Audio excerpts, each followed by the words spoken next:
Oh, welcome to MyMathYourMath. So I did a video on how to evaluate piecewise functions, and now we're going to do a video on how to graph piecewise functions. Well, piecewise linear. All right, so I have one good example here. We're not going to do too many examples because graphing, takes up a lot of space here, as you can see.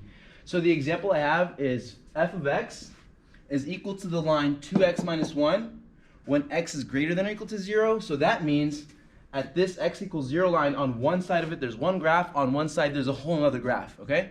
So the other graph is going to be negative 1/2 x plus 1 for x less than 0. Now I'm going to go ahead and already assume that you guys know how to graph lines. So we're not going to teach you guys how to graph lines. We're going to go ahead and graph them. But the point here is to graph the whole piecewise function. So first thing I'm going to do is pretend I don't even have a piecewise function. First, just look at the first one. Let's just graph it, okay? All right. So it has a y-intercept down at negative 1.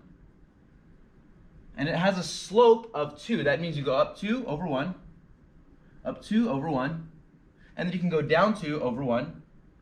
And let's just go ahead and pretend my lines are all straight.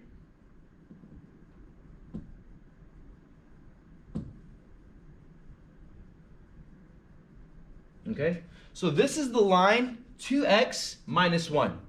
However, this says that we're only allowed to draw this line whenever x is greater than or equal to 0. That means we can have a filled in dot on the 0 line, but that means x cannot be less than 0. These are all the x values. This is x equals negative 1. By the way, my tick marks are all by 1. So this is x equals negative 1, negative 2, negative 3. So none of these values do we have a graph. So that means you erase your graph on that side.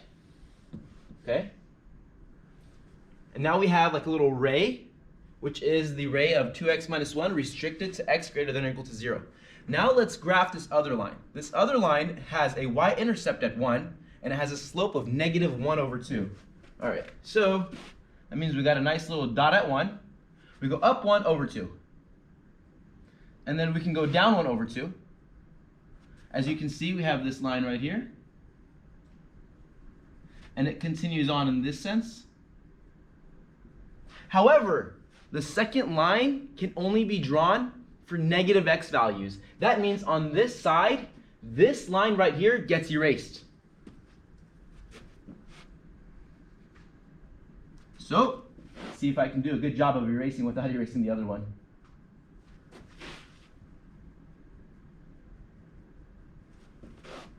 There you have it.